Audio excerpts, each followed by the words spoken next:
अस्सलाम वालेकुम। Maths and NTS tricks में आपको खुशामदीद कहते हैं।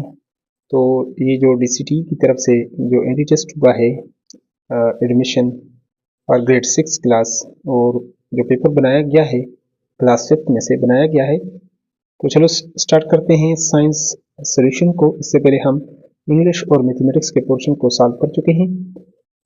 26 यहाँ पर the organism have been divided into dash kingdom. कितने किंगडम में इसको तकसीम किया गया है?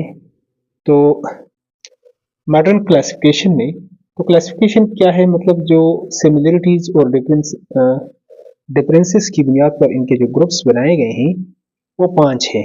वो कौन कौन से हैं? यहाँ पर मोनेरा है, प्रोटेस्टा है, फंजाई है, प्लांटे और एनिमेलिया। और ये किसने ये क्लासिफिकेशन की है? ये रॉबर्ट विटीकर ने। तो यहाँ पर हमारे पास ऑप्शन बी जो है ये बिल्कुल करेक्ट आंसर है। नेक्स्ट है typhoid disease is caused by. Bacteria है, वायरस है, फंजाई है और एलजी है।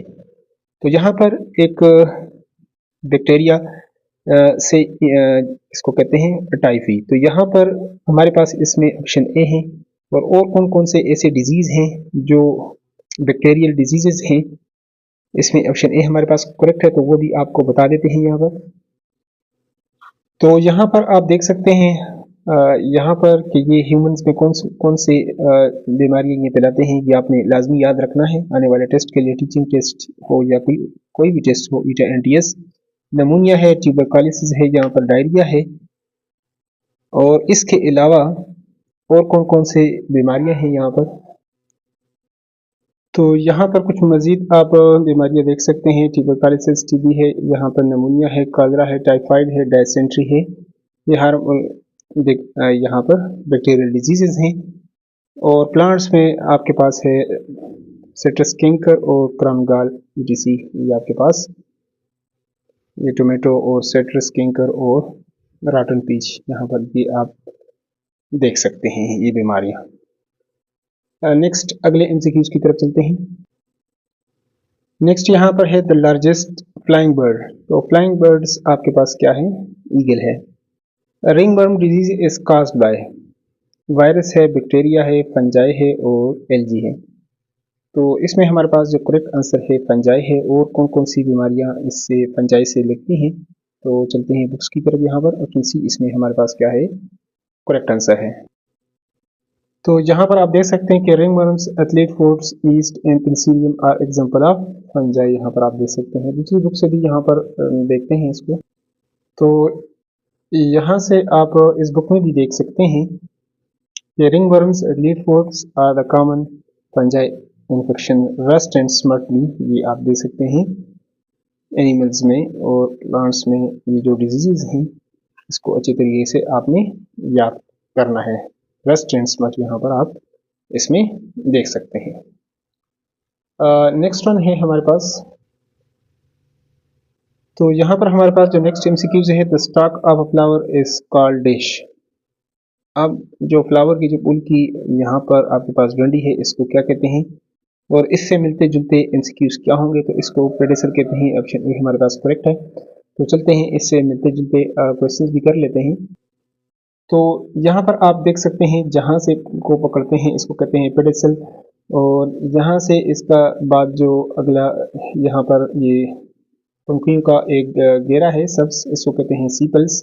इसकी उनकी इसकी मजबूती के लिए है। इसके बाद खूबसूरती के लिए इसमें उनके अंदर जो पंखुड़ियाँ हैं, इसका जो घेरा है नेक्स्ट, इसको कहते हैं पेटल्स। और इसके बाद नेक्स्ट यहाँ पर जो मेल रिप्रोडक्टिव पार्ट है इसको कहते हैं स्टेमन्स। ये इंटर और फिलामेंट के पर मुश्तमिल होता है, जबकि इसका जो फीमेल रिप्रोडक्टिव पार्ट्स होता है वो कार्पल के ऊपर मुश्तमिल होता है। और ये स्टिग्मा, स्टाइल और ओवरी पर ये हमारे पास मुश्तमिल है। देखते हैं इसके वन बाय वन फंक्शन भी। तो यहाँ पर जो पहला घेरा है उसको कहते हैं सीपल्स। और these are green leaflets sepals from the first whorl. ये पहला घेरा बनाता है। They protects the internal structure. इसका काम क्या है? प्रोटेक्शन देना है इंटरनल स्ट्रक्चर को। पेटल्स क्या है? These are colour leaflets. ये रंगदार हैं। Petals form the second whorl. ये दूसरा घेरा बनाता है। इंसेक्ट्स एंड बर्ड्स अट्रैक्ट करता है हशरात वगैरह को, बर्ड्स को टूवर्ड्स द फ्लावर। इसके बाद स्टेमन है, इट इज़ द थर्ड और it's consist of anchor and filament. It is the main reproductive part है, जबकि एंकर का होता है इट इज़ राउंड। और इसके बाद आपने कार्पल को याद रखना है। It makes the four in the flower. It consists of stigma, style and ovary. It is the female sexually reproductive part. इसको इस तरीके से आपने देखना है। बाकी अगर आप देखते हैं ovary, style और stigma, तो यहाँ से इसको भी आप रीड कर सकते हैं। नेक्स्ट वन है, तो all are the greenhouse gases except carbon dioxide, oxygen, ozone और मीथेन। यहाँ पर कार्बन डाइऑक्साइड भी है हमारे पास, ओजोन भी है, मीथेन भी है, लेकिन ऑक्सीजन ऐसा नहीं है। यहाँ पर ग्रीन हाउस गैसेज लाइक्स मतलब कार्बन डाइऑक्साइड, ओजोन, मीथेन्स, ये हीट को ट्रैप करते हैं एटमॉस्फेयर में, जबकि oxygen does not have this heat trap property, इसके अंदर ये प्रॉपर्टी नहीं है। तो इसमें हमारे पास करेक्ट आंसर है ऑक्सीजन, ऑप्शन बी। नेक्स्ट 32 है, तो 32 है, smoke is produced when pollutant gases in air combines in presence of water है, ट्रीज है, सनलाइट है, साइल है, तो ये है सनलाइट, ऑप्शन सी हमारे पास करेक्ट है। The non biotic material is, जो चीज़ें पहली नहीं होती वो लीव्स हैं, प्लास्टिक्स हैं, पेपर्स हैं, फ्रूट्स भी, ये केले वगैरह के छिलके ये भी तो बायोडिग्रेडेबल है, पेपर भी बायोडिग्रेडेबल है, लीव्स पत्ते वगैरह भी, लेकिन प्लास्टिक नहीं है। ऑप्शन बी हमारे पास क्या है इसमें करेक्ट आंसर है। 34 है, the example of endangered animal, जो मतलब नापेद होने जा रहे हैं ऐसे जानवर्स, काउज है, स्नो लिपर्ड्स हैं, गोट है, लायन है, तो ये स्नो बर्फानी बीच चिरक जो है, ऑप्शन बी हमारे पास ये करेक्ट है। Female gametes are found in pollen tube, ovule, style और स्टिग्मा, तो व्यूल, ऑप्शन बी इसमें हमारे पास क्या है करेक्ट आंसर है। Air is example of compound है, मिक्सचर है, सब्सटेंस है, एलिमेंट्स, तो हवा मुख्तलिफ गैसों का अमेज़ा है, जिस तरह नाइट्रोजन है, ऑक्सीजन और ये इसमें शामिल है। तो हवा क्या है मुख्तलिफ गैसों का अमेज़ा है, option B. When sweet dries up, we feel cold due to the process of dash, freezing, condensation, evaporation और melting। तो यहाँ पर आपने इसकी कुछ प्रॉपर्टीज़ को याद रखना है। तो यहाँ पर हमारे पास ये कौन सा प्रोसेस है कि ये इवापोरेशन जो है ऐसा प्रोसेस है, ये इवापोरेशन अभी बुहारात का इसमें से ये निकलना किसी चीज़ से, जिस तरह कपड़ों का खुश्क होना, और यहाँ पर जिस तरह स्वीट्स यहाँ पर जो पसीने हैं पसीने का खुश्क होना, तो यानी when our sweats dries up we feel cold owing to the process of evaporation. तो ये हमारे पास ऑप्शन सी इसमें हमारे पास क्या है करेक्ट आंसर है। नेक्स्ट वन है 38 है, an iron gates turns reddish brown after many months, this is physical change है, केमिकल चेंज है, तो इसमें एक नया सब्सटेंस हमारे पास बनता है, तो ऑप्शन बी ये हमारे पास केमिकल चेंज है, यानी ये हमारे पास आयरन ऑक्साइड यहाँ पर बनता है, Fe2O3, यहाँ पर option B chemical change.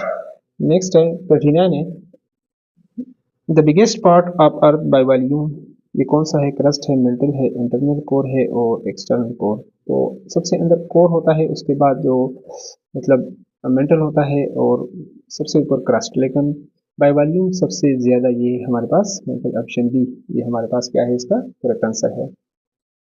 Next है तो 40 हमारे पास, ground water is found in oceans, inside clouds, under earth surface, option C हमारे पास क्या है इसमें करेक्ट है। 41 है, Ali hits a drum and hears the sound is produced by dash, तो sound is produced by vibrating bodies, option C vibration एक प्याज से आवाज़ जो है, ऑप्शन सी। 42 है, an artificial satellite help us to study the surface of dash, moon है, steroids है, अर्थ है और सन है, तो इसमें हमारे पास जो करेक्ट आंसर है तो ऑप्शन सी इसमें अर्थ, ऑप्शन सी हमारे पास क्या है करेक्ट आंसर है। नेक्स्ट वन 43 है, a satellite used to send TV in phone signal is called dash, weather है जीपीएस और कम, तो ये हमारे पास क्या है communication, option B. A natural satellite of earth is moon, चांद जो है ये मून नेचुरल सैटेलाइट है अर्थ का। नेक्स्ट है management of resources for dealing with the emergency situation is called, इसको कहते हैं डिजास्टर मैनेजमेंट। जिस तरह जलजिला वगैरह, सैलाब है, फ्लड्स etc। ऑप्शन बी इसमें क्या है, करेक्ट आंसर है। 46 है the tools they helps to check the perfect horizontal position of article is called, ये हमारे पास क्या है, स्पिरिट लेवल, ऑप्शन सी। 47 है a temporary care given to a person who has got sudden injury is called, ये हमारे पास क्या है, first aid. the material that allows electricity to pass, इसमें हमारे पास ये क्या है, मेटल, जो गुड कंडक्टर्स हैं। और इस तरह ये प्लास्ट यहाँ पर हमारे पास वुड्स हैं, तो ये आपके पास क्या है, इंसुलेटर है। 49 है a magnetic compass needle always points to, इसमें जो नीडल लगा होता है वो हमेशा किसकी तरफ, शुमाल की तरफ, नार्थ की तरफ होता है, option C. Opposite poles are two magnets always attract, opposite north जो है वो साउथ को अट्रैक्ट करेगा, नॉर्थ और नॉर्थ एक दूसरे को, मतलब जो सेम पोल्स होंगे वो एक दूसरे को रिपेल करेंगे। तो यहाँ पर ऑप्शन डी हमारे पास करेक्ट है। इसके बाद 8th क्लास के इसी तरह मतलब साइंस, इंग्लिश और मैथमेटिक्स के एमसीक्यूज आपके साथ हम शेयर करेंगे। उसके लिए अगर आप चैनल पर नए हैं तो चैनल को लाजमी आप सब्सक्राइब करें, और वीडियो से हेल्प मिलती है तो वीडियो को लाजमी लाइक किया करें।